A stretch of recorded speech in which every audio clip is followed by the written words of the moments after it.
A luta pelo petróleo.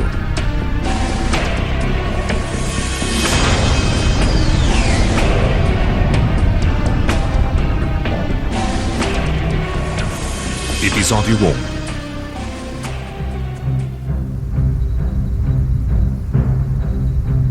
Quando o petróleo brotou aqui há 100 anos, trouxe grandes esperanças. Pela primeira vez no Médio Oriente, os caçadores de tesouros modernos foram recompensados no Irão. Hoje em dia, uma estrada movimentada liga a costa do Golfo a Masjed Soleiman, uma pequena cidade mercantil que se encontra no centro de enormes campos de petróleo, desde a antiguidade que o petróleo e o gás jorraram aqui na superfície da Terra. Em 1902, os vestígios do ouro negro, no Vale, atraíram os investidores de petróleo ingleses até à cadeia de montanhas de Karst, remota e estéril.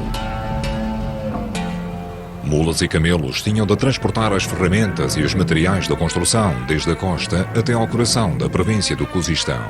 Nem um calor sufocante, a falta de água ou a hostilidade dos nómadas locais desencorajou os pioneiros do petróleo.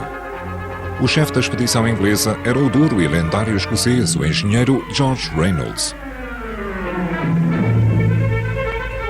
As primeiras plataformas petrolíferas construídas através de meios primitivos apenas geraram desapontamentos. Durante anos não foi encontrado qualquer poço de petróleo rentável.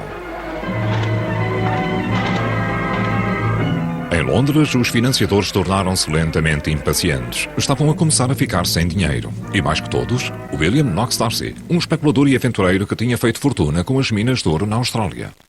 Quando o Shah Muzaffar al-Din lhe ofereceu uma concessão de ouro negro na Pérsia, ele agarrou a oportunidade.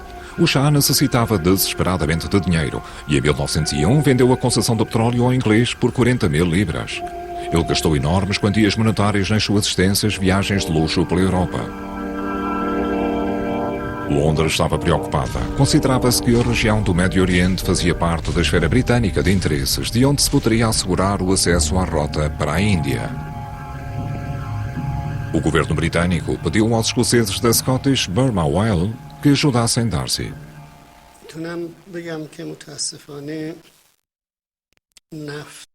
Lamento dizer que o petróleo apenas trouxe problemas ao nosso país. O contrato de petróleo entre a Pérsia e a Grã-Bretanha, ou melhor, uma empresa britânica, em 1901, foi assinado numa época na qual dois grandes poderes imperiais governavam o nosso país. Podemos dizer que, na altura, quase todos os grandes setores económicos do país estavam sob o controle da Grã-Bretanha ou da Rússia.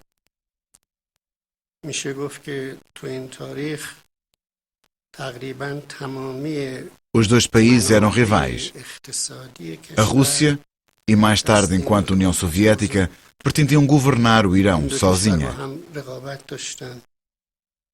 tal como mostraram os planos que apenas agora foram revelados.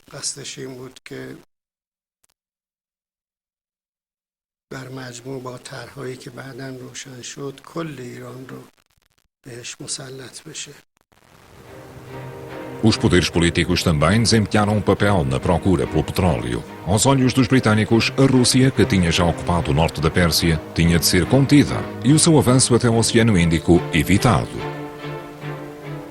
No 7º ano das perfurações de teste, Reynolds e os seus homens continuavam a lutar contra o calor insuportável e os perigos da engenharia.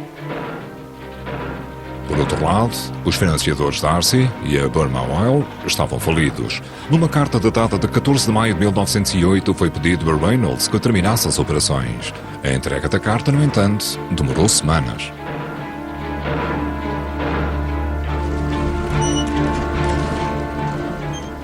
Às primeiras horas do dia 25 de maio, após uma noite especialmente quente, as forças de segurança no local foram acordadas por um ruído de um jato de petróleo que jorrava bem acima da plataforma petrolífera. Tinha sido descoberto petróleo na Pérsia. Vários dias mais tarde, num telegrama triunfante, o encarregado dos assuntos britânicos em Teherão informou o secretário de Estado dos Negócios Estrangeiros britânico Sir Edward Grey sobre a descoberta de petróleo. O despedimento de Reynolds foi anulado. Londres intensificava agora os seus esforços para consolidar a sua influência na Pérsia. O sul era pouco povoado. Aqui era o clã nómada dos Bashtiari quem governava. os quais se recusavam a ceder ao poder do Shah. O clã assinou os seus próprios contratos com os britânicos que precisavam de acesso ao petróleo. Desde 1907, Londres estava em posição para fechar um contrato com Moscovo sobre a divisão da Pérsia em esferas de interesse. A britânica a sul, a russa a norte e um tampão neutro no meio. Muitos habitantes das províncias do sul ainda se identificam como sendo Bakhtiari e alguns ainda vivem como nómadas, sobrevivendo com o pouco que sempre tiveram, os seus rebanhos de ovelhas. Até colocam as suas tendas perto dos campos de petróleo, tal como aqui em Masyed Suleiman.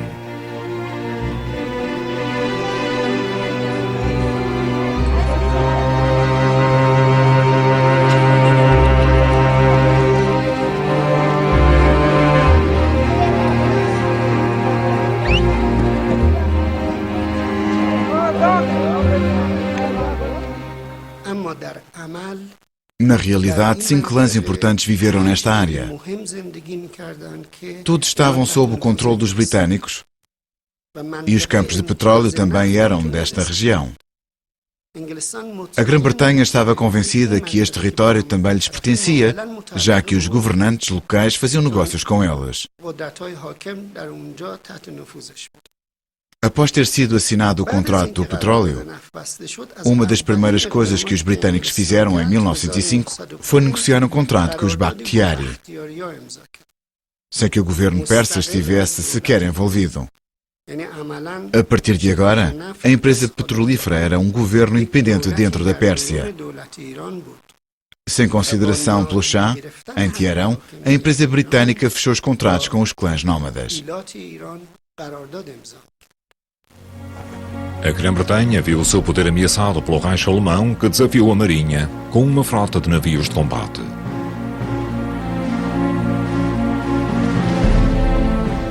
Winston Churchill, na altura primeiro Lorde do Almirantado, insistiu que os couraçados ingleses fossem convertidos, passando da combustão em carvão para o petróleo. No futuro, os navios seriam mais rápidos que os alemães, que funcionavam a carvão.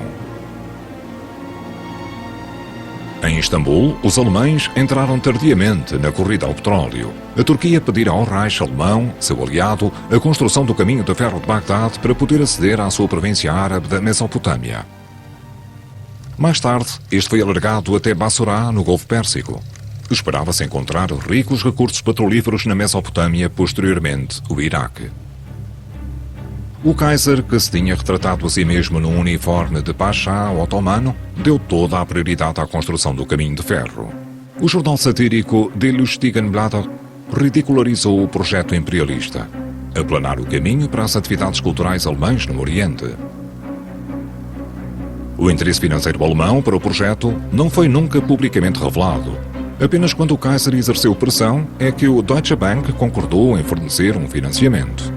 Apesar de enormes dificuldades técnicas, a construção do caminho de ferro teve um bom progresso. No entanto, durante a Primeira Guerra Mundial, o colapso do Império Otomano forçou uma paragem nos trabalhos de construção. Bagdade estava ainda longe. Liderados pelo famoso Lawrence da Arábia, as guerrilhas árabes fizeram várias vezes explodir segmentos da linha. Na Pérsia, os ingleses eram mais rápidos. Com a ajuda de um único pipeline, eram capazes de transportar o petróleo desde Masyed Suleiman até à costa. Ao longo de uma extensão de 200 km, os tubos tinham sido colocados através de cadeias de montes rochosos e amplas planícies desérticas. Dado que não existiam estradas, pistas ou pontes, isto apenas pode ter sido alcançado através da simples força muscular com a ajuda de milhares de cavalos, mulas e camelos. Apenas nos terrenos mais planos é que os tratores podiam ser usados.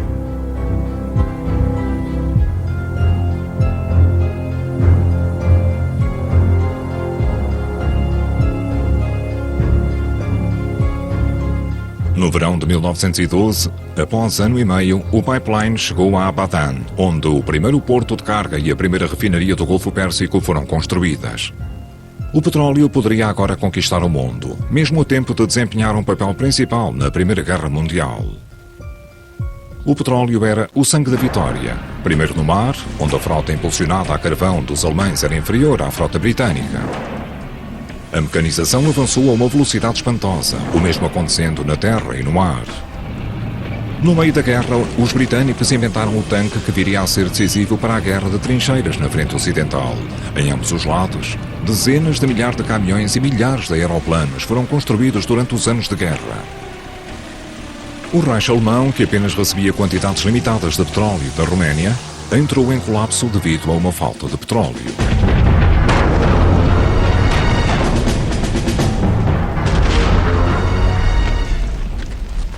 Em 1918, o Império Otomano caiu. Os britânicos, juntamente com os seus aliados árabes, expulsaram os turcos da Mesopotâmia. A guerra tinha confirmado o ponto de vista de Churchill. Sem petróleo, uma grande nação não podia sobreviver. A seu pedido, o Estado britânico, através de uma lei do Parlamento, reforçou a sua participação no Anglo-Persian Oil Company. Após a guerra, o consumo de gasolina e de petróleo multiplicou-se. Na linha de montagem, Henry Ford construiu o seu Thin Lizzy, o primeiro carro do povo. Tinha começado a era do automóvel. Agora, os britânicos estavam determinados em colocar também os campos de petróleo da Mesopotâmia sob o seu controlo. A França perseguia o mesmo objetivo na parte da Mesopotâmia que tinha conquistado. Em Londres, o primeiro-ministro Clemenceau encontrou-se com seu homólogo Lloyd George para discutirem os seus interesses respectivos. Ambos aspiravam a um mandato na Liga das Nações, em Genebra, em relação às suas partes na antiga província turca, na Síria e no Iraque. Já que ambos tinham tido uma presença militar na região, a Liga das Nações concordou. Foi o início da segunda parte do imperialismo petrolífero europeu.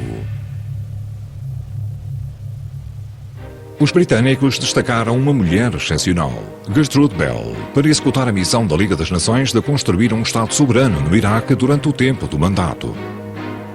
Uma especialista do Oriente por paixão que falava um árabe perfeito, esteve presente em todas as conversações de alto nível, participando também nas discussões sobre assuntos de fronteiras com o rei saudita Ibn Saud.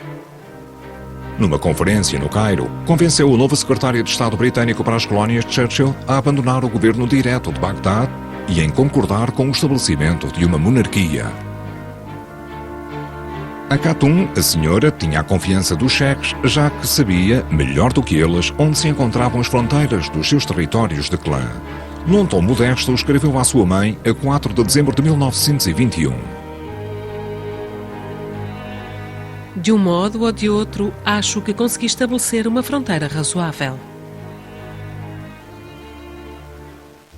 O mercador de petróleo arménio Carlos Gulbenkian ajudou os britânicos a consolidarem o seu império petrolífero. Conhecido como o incrivelmente rico Sr. 5%, era um dos sócios da Turkish Oil Company, na qual o Deutsche Bank também detinha uma percentagem de 25% desde antes da guerra.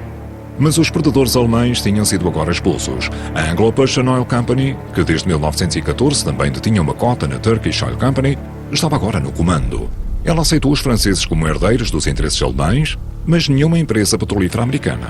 Washington estava em luta contra o monopólio britânico e exigiu a sua própria concessão para a Standard Oil como alternativa. Devido à pressão britânica, Bagdad negou este pedido. Alan Dulles, o representante do Próximo Oriente no Departamento de Estado, era na altura um partidário particularmente persuasivo da política de porta aberta. No final, Londres cedeu a favor da Standard Oil e do seu implacável presidente Teagle. Precisava de fundos americanos para o desenvolvimento dos campos de petróleo iraquianos. A Standard Oil assumiu a liderança do consórcio americano, que recebeu uma participação de quase 24%. A recém-fundada Iraq Oil Company era composta por 5 sócios. As negociações apenas ficaram completas alguns dias antes de o petróleo começar a jorrar do primeiro poço de petróleo em Baba Gurgur, perto de Kirkuk, uma área habitada principalmente por curdos. Em troca do seu papel como mediador, Gulbenkian foi recompensado com 5% da parceria. Como o senhor 5%, tornou-se um dos homens mais ricos do seu tempo. Gulbenkian desenhou então a linha vermelha num grande mapa do Médio Oriente, junto às fronteiras do derrubado Império Turco, a qual obrigava todos os associados a não efetuarem prospecções sozinhos na região, sem informarem os outros. Em resultado, a Arábia Saudita foi declarada como estando dentro da esfera de interesses da Grã-Bretanha. Os interesses britânicos no Iraque eram agora administrados pelo rei Faisal I, que após a sua coroação foi recebido pelo rei Jorge VI em Londres. Como muçulmano sunita e membro da dinastia Hashemita, a qual tinha sido expulsa da Arábia Saudita, Faisal era detestado por muitos iraquianos, especialmente pelos xiitas. Era encarado como um fantoche dos imperialistas do petróleo ingleses, que apenas conseguia governar com a sua ajuda militar.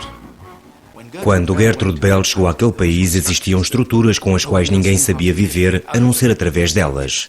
As pessoas lutavam entre elas enquanto membros de tribos. Não eram membros de um Estado. A sua lealdade não era para com um Estado nem para com uma cidade.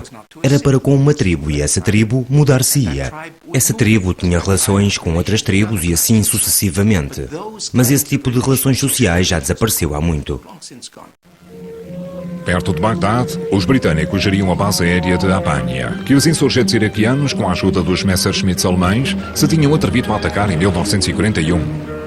Os aviões alemães vieram da Síria, na altura ainda uma colónia da derrotada França. Os britânicos lidaram com os ataques e com os aviões de guerra alemães sem esforço. Durante o resto da guerra, as tropas britânicas permaneceram como forças de ocupação no Iraque. No canal do Suez, o cruzador americano Quincy foi ao local de uma paragem surpreendente do presidente Roosevelt de regresso a casa vindo de Yalta. Ele encontrou-se com o rei da Arábia Saudita, Ibn Saud, que chegou ao Quincy com um grande acompanhamento.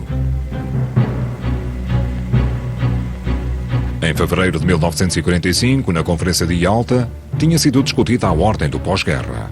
Mas Roosevelt tinha outras coisas em mente. Ele queria também uma nova ordem petrolífera. Roosevelt tinha escolhido o rei para desempenhar um papel especial na luta pelo petróleo. Neste esquema, o aliado próximo de Churchill desempenhava apenas um pequeno papel. Desagradado, fez uma visita formal ao Quincy. Durante a guerra, a América tinha, através de acordos de empréstimo e aluguer, não só fornecido 90% do petróleo aliado e das suas necessidades em gasolina, como tinha também entregue grandes quantidades de material de guerra. Como resultado, os cidadãos americanos tinham tido de suportar o racionamento da gasolina.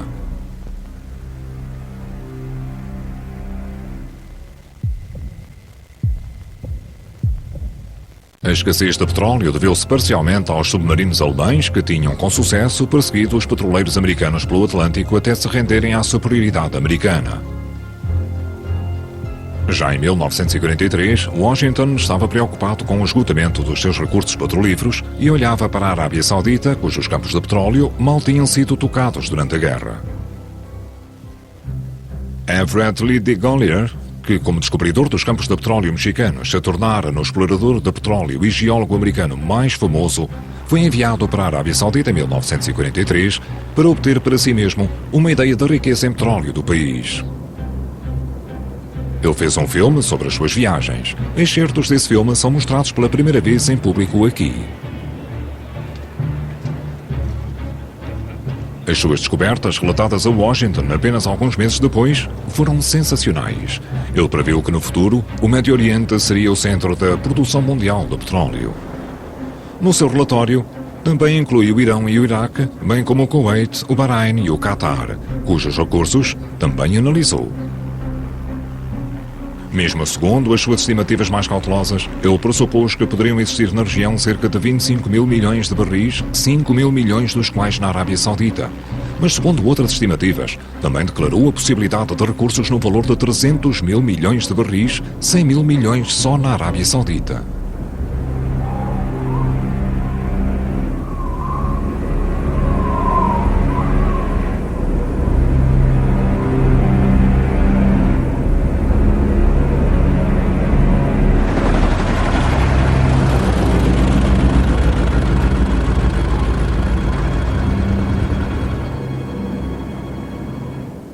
Após encontros com os habitantes locais, pobres e extremamente religiosos, reconheceu com grande capacidade de previsão o impacto social e político que uma expansão do petróleo na região teria sobre as pessoas.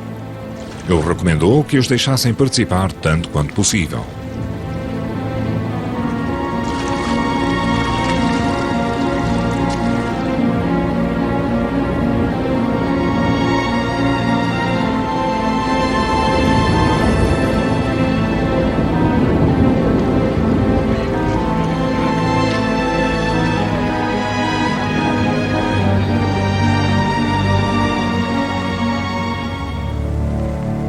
Roosevelt tinha sido convencido pelo seu secretário dos Assuntos Internos, Harold Ickes, também responsável pela política petrolífera, que devia declarar a Arábia Saudita como estando situada na zona de interesses americana.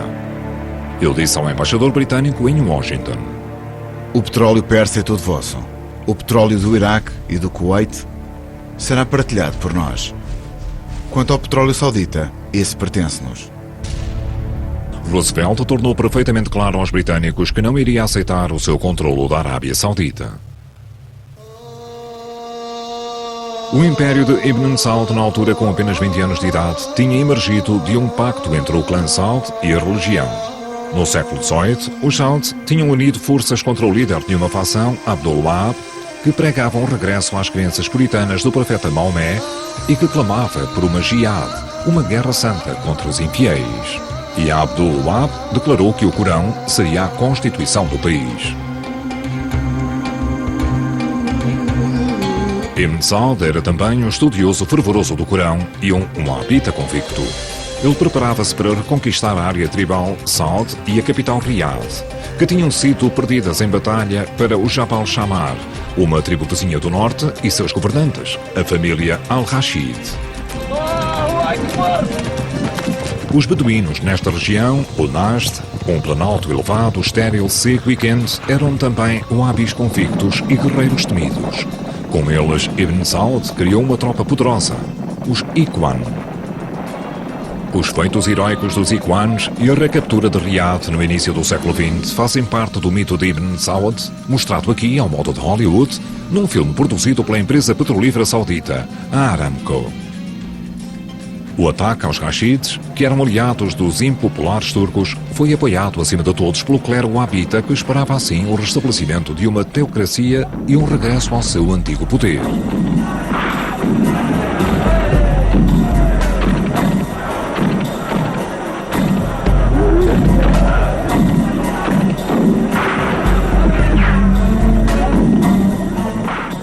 Ibn Saud ainda tinha um outro antagonista, o governante hashemita Hussein bin Ali, que, como procônsul dos turcos, administrava os locais sagrados do Islão, Meca e Medina. Em 1918, após a queda do sultão, Ibn Saud atacou. As suas tropas, Ikhwan, provocaram massacres de tal modo atrozes que Meca se rendeu sem luta e Medina caiu após um cerco cruel. A unificação do país pela espada era completa e a bandeira verde do profeta esvoaçava por toda a parte. Os wahhabitas surgiram no século XVIII, nos desertos da Arábia. Foram um de entre vários movimentos de reação em resposta ao poder crescente do mundo ocidental. Ao contrário de outros, não eram primordialmente anti-ocidentais.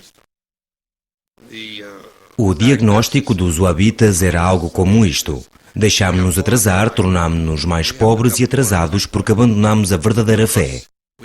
Começámos a imitar os modos dos infiéis e a andar em círculos. Por isso, embora os movimentos reformistas tivessem mais modernização, os wahhabitas disseram que a modernização era, na realidade, a ocidentalização. Era a fonte de todos os nossos problemas. Eles queriam voltar ao passado, o qual, claro, significava um passado imaginado do passado real. Ter o controlo de Meca era importante para Ibn Saud. Agora ele podia apresentar-se perante o mundo como o guardião do Islão e centenas de milhares de peregrinos enchiam os seus cofres com dinheiro. Foi assim que ele foi coroado o rei da Arábia Saudita em 1932. A Casa de Saúde veio do distrito de Najd, no deserto da Arábia, remoto e sem grande impacto em ninguém. Mas em meados dos anos 20, eles tinham sido capazes de conquistar as cidades sagradas de Meca e Medina e criar o que veio a ser o Reino Saudita. Enquanto guardiões dos locais sagrados, isto deu-lhes uma influência e um prestígio tremendos em todo o mundo muçulmano. Também lhes deu o controlo das peregrinações, que trazem milhões de muçulmanos de todo o mundo muçulmano até às cidades sagradas. Todos os anos, no mesmo dia, no mesmo local. O rendimento dos peregrinos complementava os rendimentos que o país ganhava com a exportação de tâmaras e de pérolas que os mergulhadores pescavam no Golfo Pérsico.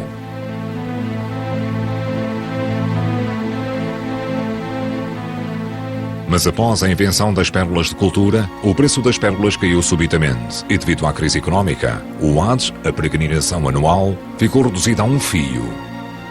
Meca ficou deserta. Ibn Saud era agora um homem pobre. Ele nem sequer conseguia já pagar os salários dos empregados estatais. A salvação não veio da Alá, mas da Standard Oil. Em 29 de maio de 1933, o ministro das Finanças Abdullah Suleiman e o conselheiro legal da Standard Oil, Lloyd Hamilton, assinaram um contrato para a primeira concessão de petróleo. Devido a objeções religiosas contra a exploração dos recursos naturais árabes por estrangeiros e infiéis, o rei tinha pedido ao Ulama, o Conselho Wahhabita dos Estudiosos Religiosos Séniores, que declarasse uma fatwa, um julgamento de acordo com o Corão, que dizia que, como o petróleo é um presente de Allah, se for produzido pelos estrangeiros para o bem-estar do país, então isso é permitido. Alguns anos mais tarde, o presente começou a jorrar. Em abril de 1939, Ibn Saud, conduzindo uma procissão de 400 carros, atravessou o deserto desde Riad até Daran. Em Daran, na costa leste, apenas a alguns quilómetros dos campos de petróleo, foram construídos um depósito de tanques de petróleo e um pipeline ligados diretamente ao porto de carga, em Arrastunara.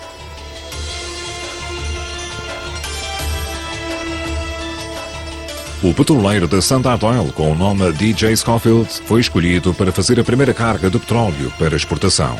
O rei insistiu em abrir pessoalmente a válvula do petróleo para encher o petroleiro.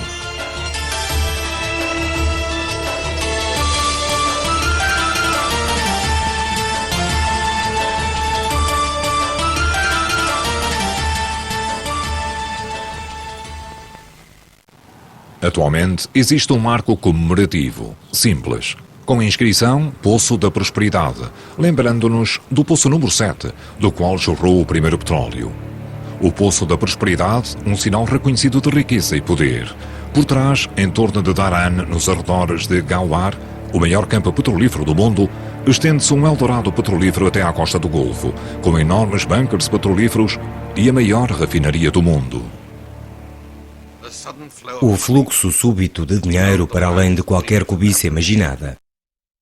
E então de repente temos esta combinação de monarquia, posse das cidades sagradas, controle da peregrinação e dinheiro ilimitado, tudo à disposição dos wahhabitas. Isto tornou o wahhabismo numa força mundial, deu ao wahhabismo um impacto tremendo onde quer que existam muçulmanos. E transformou numa força mundial algo que teria apenas sido uma facção extremista, um país marginal.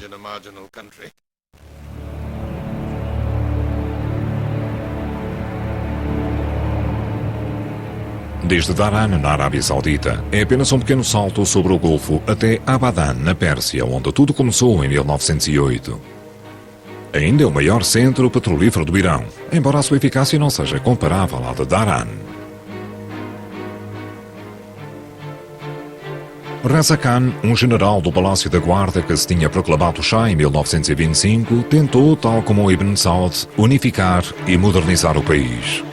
Ele construiu estradas e criou indústrias e, contra a resistência dos mulabs xiitas, melhorou os direitos das mulheres e aboliu o uso do véu obrigatório.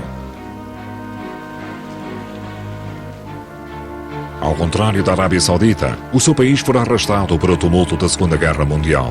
Como o Shah estava em conflito constante com os britânicos sobre a sua falta de rendimentos de petróleo, ele namoriscou com Hitler. Após a sua invasão pela Rússia, Londres deixou de se opor à ocupação do Irão pelas tropas russas. No final de agosto de 1941, eles forçaram em conjunto Reza Khan a resignar. Exilaram-no para a África do Sul, proclamaram o seu filho mais novo como seu sucessor.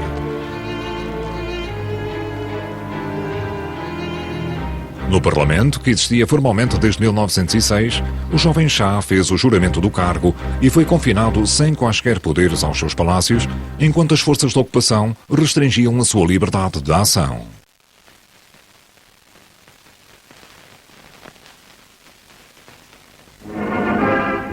Stalin desfrutava de alguma popularidade no país empobrecido. Devido à pressão americana, concordou em retirar as suas tropas do norte do Irão no início da Guerra Fria, em 1946. Em Teherão, a população deu-lhes as despedidas de modo amigável. O que restou foi um forte partido comunista, o partido Tudeh, que combateu os senhores do petróleo britânicos, os americanos, os proprietários de terras e os mulás, cuja influência com um chá enfraquecido estava uma vez mais em crescimento. Eleito em 1951 como primeiro-ministro da Frente Nacional, Mohamed Mossadegh também estava dependente do partido Tudeh. O seu objetivo era nacionalizar a Anglo-Iranian Oil Company e terminar com influência britânica no Irão.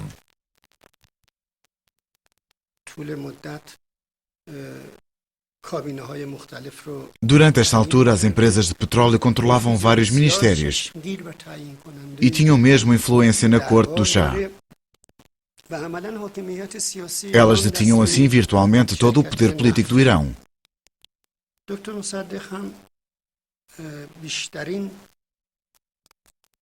O Dr. Mossadegh lutou fortemente pela independência do seu país.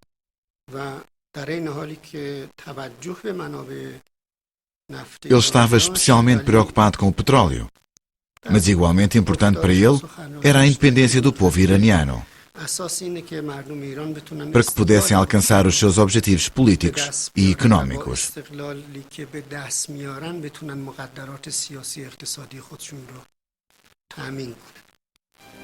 Oil again poses a threat to peace, and the Middle East again becomes a trouble spot.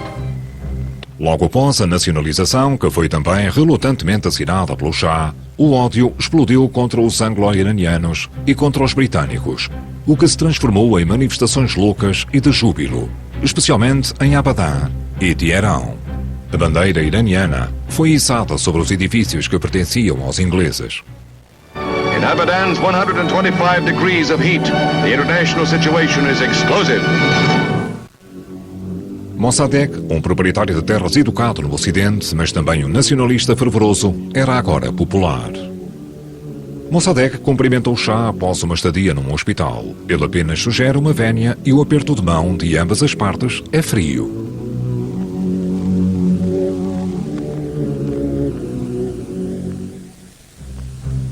Os americanos encaravam o velho Mossi com alguma simpatia. Com medo de uma operação militar britânica no Irão, o presidente Truman insistiu numa tentativa de mediação, embora chamasse ao presidente da Anglo-Persian Oil Company, Sir William Fraser, um condutor de escravos colonial típico do século XIX.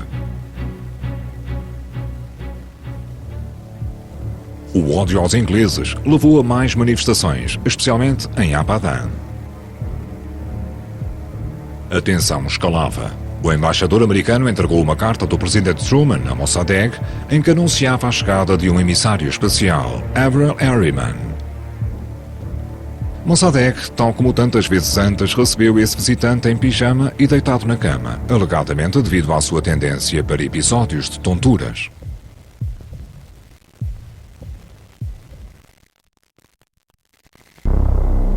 Após a chegada de Harriman, a atmosfera era tensa e hostil. Foram relatados 10 mortos durante as manifestações seguintes do partido Tudeh, comunista e ilegal, que também eram dirigidas ao Shah. Pela primeira vez era utilizada a polícia montada.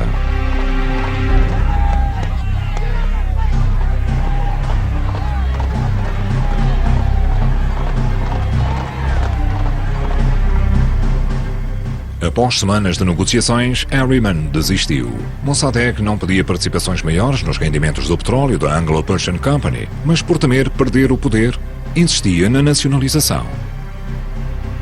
A 25 de setembro de 1951, Mossadegh deu aos britânicos uma semana para saírem das instalações em Abadan.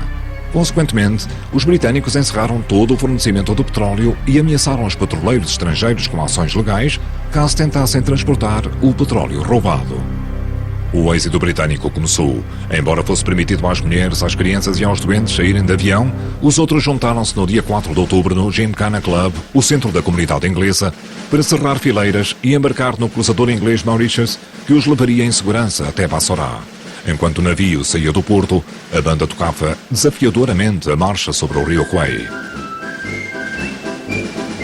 Com este gesto, a história de 50 anos dos britânicos no Golfo tinha chegado ao fim. Simbolizava a queda da reputação e do poder britânicos no mundo.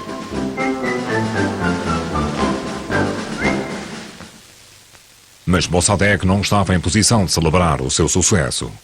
O embargo imposto pela Grã-Bretanha estava a dar resultados e a refinaria de Abadan mantinha-se parada. O país estava à beira de um colapso económico.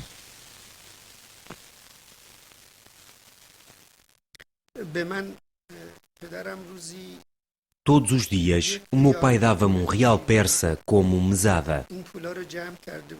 Eu poupava o dinheiro para comprar grandes bandeiras, juntamente com as outras crianças da vizinhança que andavam na escola, tal como eu. Nelas escrevíamos slogans a favor de Mossadegh e contra os britânicos e as empresas petrolíferas. E depois pendurávamos-las por toda a cidade.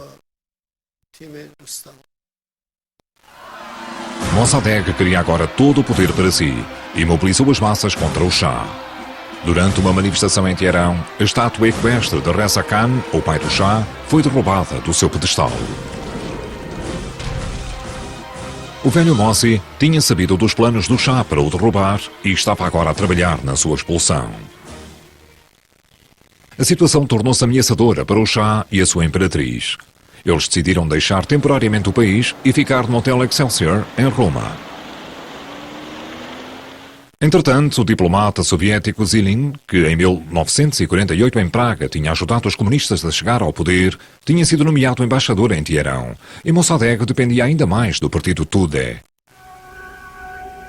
O novo presidente americano Eisenhower e o seu secretário de Estado Dulles viam já todo o Médio Oriente a cair sob a influência soviética. Havia apenas uma única solução. Mossadegh tinha de ser derrubado. Foi atribuída ao chefe da CIA, Alan Dulles, e irmão secretário de Estado, a Operação Ajax, com a qual Londres tinha concordado. Mossadegh deveria ser substituído por um general leal ao Shah. Os ventos mudaram no espaço de alguns dias. Agora as massas manifestavam-se pelo Shah, espicaçadas pelo exército que ocupou o palácio de Mossadegh.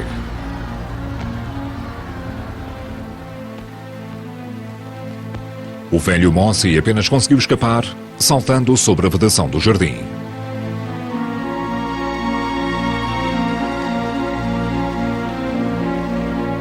Tal como planeado, o general Zaedi, chefe do exército e leal ao Shah, assumiu o comando e distribuiu cópias da carta de renúncia de Mossadegh aos jornalistas. Na manhã seguinte, em Roma, o Shah entrou num avião e regressou a Teherão. Entretanto, Mossadegh tinha sido preso na sua propriedade de campo. Um tribunal sentenciou-o a 3 anos de prisão. Após ter cumprido a sua sentença, foi colocado sob prisão domiciliária perpétua. Ele era um homem honesto, um grande democrata.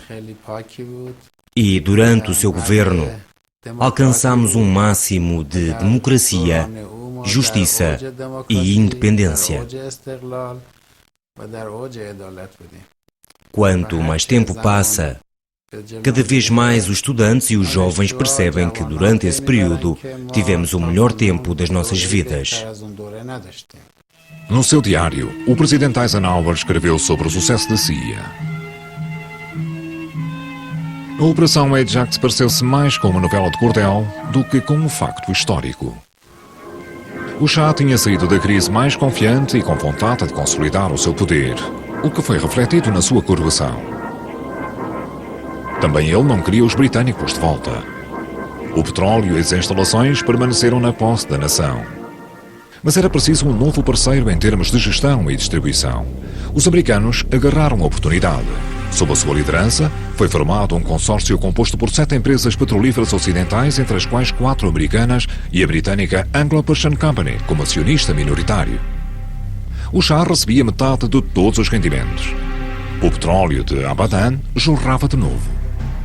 Na altura, o presidente egípcio Gamal Abdel Nasser era o homem mais poderoso do Médio Oriente. Ele era um nacionalista árabe que odiava Israel, as potências coloniais e as empresas petrolíferas. Dos ingleses e dos franceses que operavam no canal de Suez, ele exigia o pagamento de metade das taxas.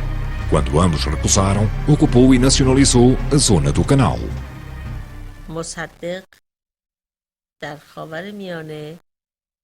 Mossadegh exerceu grande influência no Médio Oriente e, entre outros, sobre Abdul Nasser.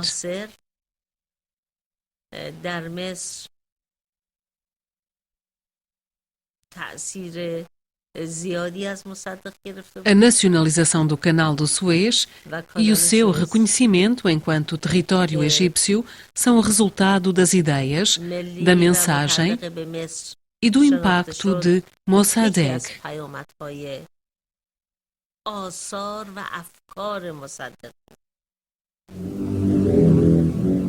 Os britânicos e os franceses planearam uma intervenção militar. Para evitar isto, Nasser bloqueou o canal, afundando navios cheios com pedras e cimento.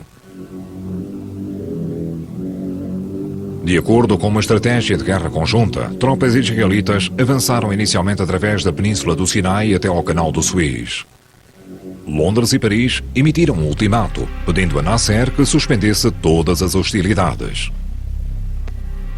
Quando ele não respondeu, começaram a sua abordagem de desembarque, por mar e ar. Bombardearam o Cairo e ocuparam a cidade portuária de Port Said.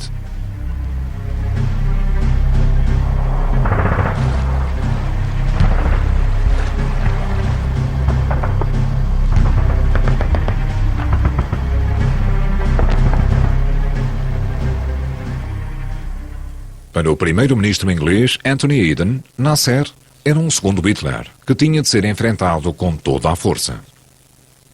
Ele seguia o padrão de Hitler, até mesmo em termos de campos de concentração e da divulgação do Mein Kampf entre os seus oficiais. Ele compreendeu a utilização do padrão de propaganda de Goebbels em todas as suas mentiras implacáveis. Entretanto, os árabes e os sauditas pararam com os fornecimentos de petróleo. Na Europa, o petróleo começou a escassear e os britânicos, que desde a queda do seu império estavam praticamente falidos, ficaram sem dinheiro. Para além disso, a aventura inglesa e francesa no Canal do Suez aconteceu ao mesmo tempo da supressão brutal dos protestos na Hungria pelos tanques soviéticos. Desse modo, eles desacreditaram moralmente a sua intervenção e provocaram comparações pouco amigáveis ao nível internacional, especialmente na Casa Branca. The United States was not consulted in any way about any phase of these actions, nor were we informed of them in advance. In the circumstances I have described, there will be no United States involvement in these present hostilities. It is our hope and intent that this matter will be brought before the United Nations General Assembly. Após o presidente Eisenhower ter recusado fornecer petróleo e dinheiro a Paris e Londres, os ingleses e os franceses não tiveram outra opção que não a de retirar imediatamente e deixar a reabertura do Canal do Suez para os capacetes azuis das Nações Unidas, tal como indicado por Eisenhower.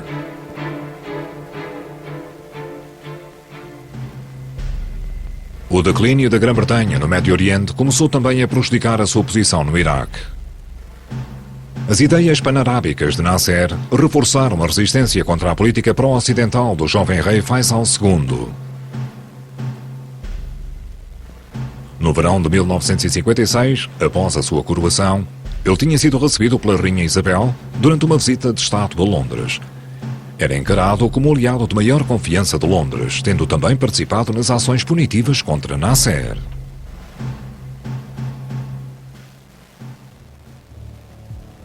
Influenciados por Nasser, os oficiais livres do Egito, inicialmente uma sociedade secreta dentro do exército, ganhavam cada vez mais influência junto das massas nacionalistas. Em julho de 1958, 2 anos após a visita de Faisal a Londres, a monarquia foi derrubada e o rei foi cruelmente assassinado. Tropas saqueadoras destruíram o palácio e mataram também o seu filho. Pouco depois, assassinaram o primeiro-ministro pró-ocidental, Nouri al-Said. Chocados, os membros da colónia inglesa deixaram Bagdade. Alguns tinham testemunhado as atrocidades bárbaras. A mulher de um oficial inglês descreve o que viu e ouviu. He said that the Crown Prince wasn't actually killed, he was only wounded. And he was immediately taken away and handed over to the mob to do what they wanted with. And do you know what did happen? Well, yes, they tore him to pieces, they mutilated his body, they cut his feet off. They cut his head off, his hands, and then they hanged him for everyone to see from the mosque in the main street in Baghdad. Sim, os árabes ficaram deliciados depois dos britânicos terem saído do país. O seu slogan era Naft al-Arab, Lil Arab, que significa petróleo árabe para os árabes. A culpa foi dos próprios britânicos. Eles eram demasiado poderosos e demasiado arrogantes. Não eram capazes de tolerar críticas. Rapidamente, os oficiais rebeldes ocuparam a estação de rádio estatal em Bagdad. Não encontraram praticamente resistência. O líder do golpe, o general Abdul Qassem, falou ao povo através da rádio, uma declaração que se pretendia que também sossegasse as audiências no exterior. Our revolution is a real reaction against tyranny and corruption. Our foreign policy is to work for peace and cooperate with the other nations. Our oil policy has been declared. We will increase production and export to world markets. O que aconteceu foi que, quando a monarquia foi derrubada, todas as instituições que tinham sido trazidas pelos britânicos para o Iraque, nomeadamente a monarquia e o parlamento, foram também derrubadas. Eles também tinham construído um exército iraquiano moderno. O exército voltou-se contra os seus denominados criadores, os britânicos, e voltou-se contra o governo que os britânicos tinham instalado, que derrubou também, juntamente com a monarquia e o parlamento que já não temos. Perdemos a experiência parlamentar iraquiana, a qual terminou em 1958. Uma das preocupações do general Qassem era a Iraq Oil Company, que começou a nacionalizar, mas ele queria acesso a mais petróleo. Em junho de 1961, ameaçou anexar o Kuwait. Os desfiles militares tinham como intenção ilustrar a sua determinação. O Kuwait nunca fizera parte do Iraque. Durante décadas, tinha sido um protetorado britânico que tinha acabado de se tornar independente. No entanto, enquanto potência protetora, Londres sentiu-se compelida a manter os seus compromissos de segurança e aumentou a sua presença militar, o que deteve Qassem. Mesmo embora a maioria das nações árabes não tivesse qualquer poder militar significativo, eles asseguraram o seu apoio ao governante kuwaitiano Al-Sabah.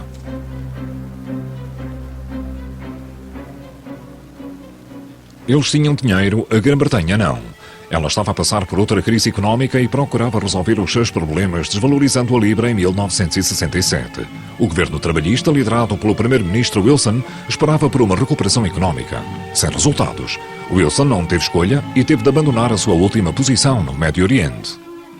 I made clear that following the evacuation of Aden, our defense planning will be based on a withdrawal of all our forces from our principal Far Eastern bases and from the Persian Gulf to take effect by the end of 1971.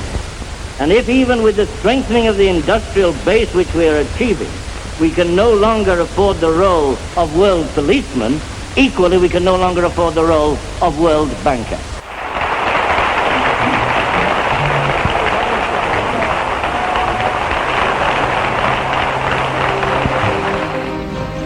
Apenas 6.000 unidades de pessoal de terra e alguns esquadrões foram deixados no Golfo.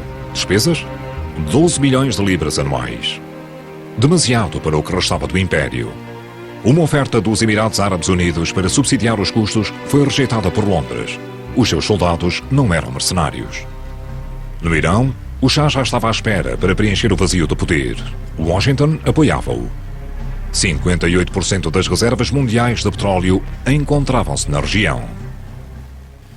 Acho que o Shah era uma pessoa muito inteligente, muito curioso. Eu conheci-o desde 1962 e costumava vê-lo várias vezes por ano e discutíamos vários assuntos.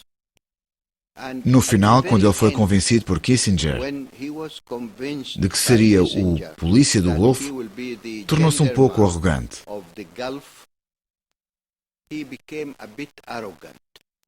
E continuou.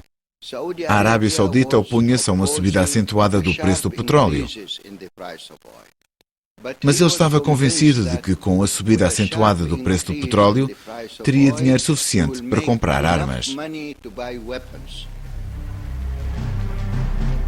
O Shah adorava apresentar desfiles militares para demonstrar o poder do seu exército e para mostrar as suas armas. Era um dos melhores clientes da indústria americana de armamento. Em Teherão, o presidente Nixon e o secretário de Estado Kissinger prometeram ao Shah extensos fornecimentos de armas, embora soubessem que ele tinha construído um regime despótico. Para esses países, a descoberta de petróleo no Médio Oriente não tem sido uma bênção, mas sim uma maldição. Existe um provérbio frequentemente repetido nos Estados Unidos: não há impostos sem representação. O que significa que, para existirem impostos, temos de permitir algum tipo de assembleia eleita para se obter a cooperação das pessoas quando impomos e cobramos impostos. Não há impostos nem representação. Infelizmente, os países produtores de petróleo do Médio Oriente demonstraram que o inverso também é verdadeiro. Não há representação sem impostos. E como estes governos têm bastante dinheiro do petróleo, eles não precisam de cobrar impostos do povo e, consequentemente, não têm de se preocupar com a boa vontade do seu povo. Podem tratá-los mal, suprimi-los e brutalizá-los como desejarem. Não precisam de apoio popular. Não têm, assim, necessidade de assembleias populares, seja de que tipo for. E a este respeito, eu diria que a descoberta de petróleo e a exploração comercial do petróleo tem sido um desastre para a região no seu todo e tem reforçado grandemente o poder do governo, seja qual for o tipo de governo. Foi uma das maiores festas da história. Em outubro de 1971, o Shah enviou convites para as celebrações na antiga cidade de Persépolis, que marcavam a fundação do primeiro Império Persa por Ciro o Grande, 2500 anos antes. Foram convidados reis, presidentes e chefes de Estado de 69 países. O banquete de celebração foi fornecido pelo Maxims de Paris. A festa, no seu total, custou 200 milhões de dólares. O espetáculo incluía um desfile de carros alegóricos com figuras históricas vestidas com fatos desde o tempo das grandes dinastias persas até ao tempo do pai do Shah. No túmulo presumível de Ciro, o Shah apresentou um juramento teatral. Ó Ciro, grande rei, rei dos reis, eu, o Shah do Irão, continuarei o teu trabalho. Na sua megalomania, tinha-se distanciado totalmente do seu povo. 8 anos depois, o Shah era corrido do país. Versão portuguesa, Pátio das Cantigas.